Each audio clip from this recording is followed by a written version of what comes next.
What's up, Chem Stars? You got the Z-dawg and Mr. Zed tag teaming you today, doing some solution preparation.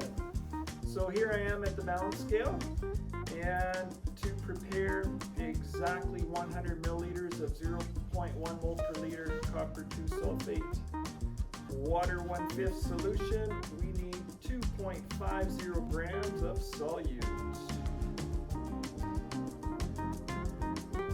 This is an exciting step, Mr. Zelinsky. Yeah, precise too.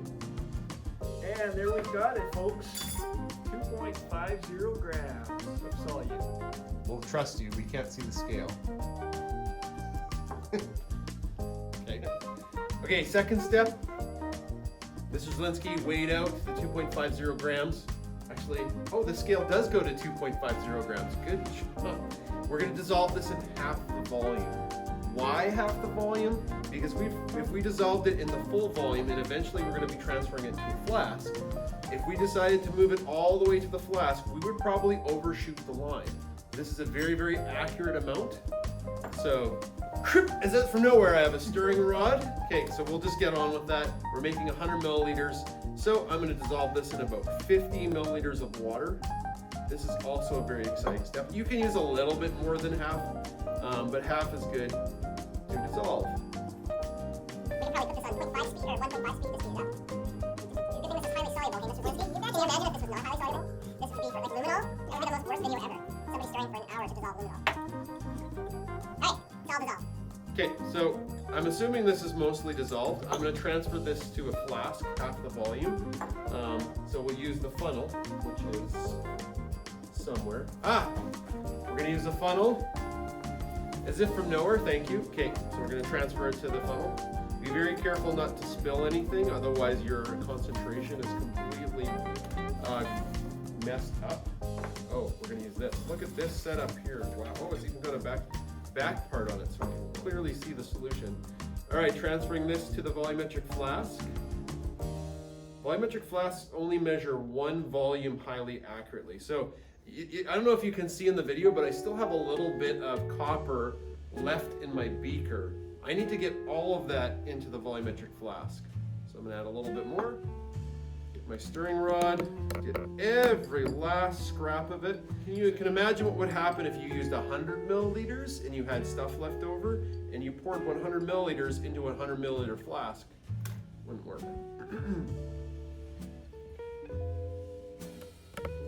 Okay. Z-dawg's up on the next step, which is actually a really important step. Hey Chem Stars, Z-dawg back at you here.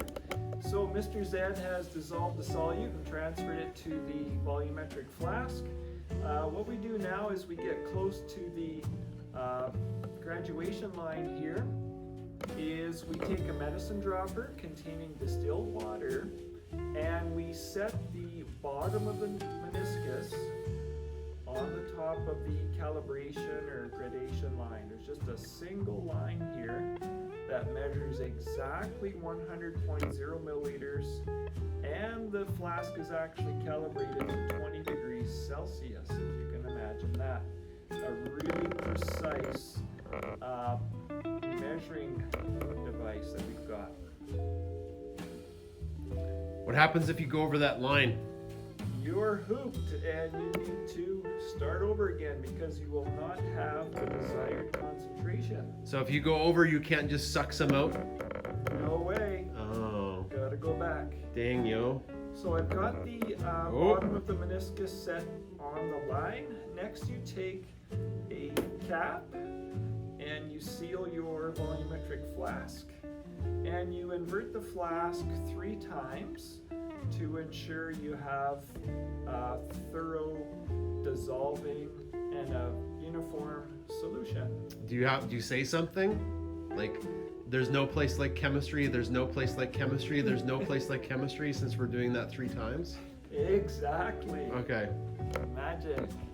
Okay, it's tough to see, but And another pro tip you can use, talking about tough to see, is you can use this meniscus finder. maybe put it down in front of the white. It's a laminated card that has a black line on it.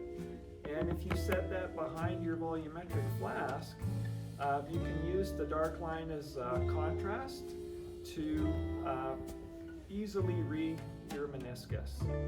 Perfect. Okay, recap. Mr. Zielinski did a great job. You can see there's only one line on the flask.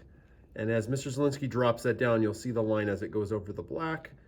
If we check his flask, he has the bottom of, it kind of makes a half pipe.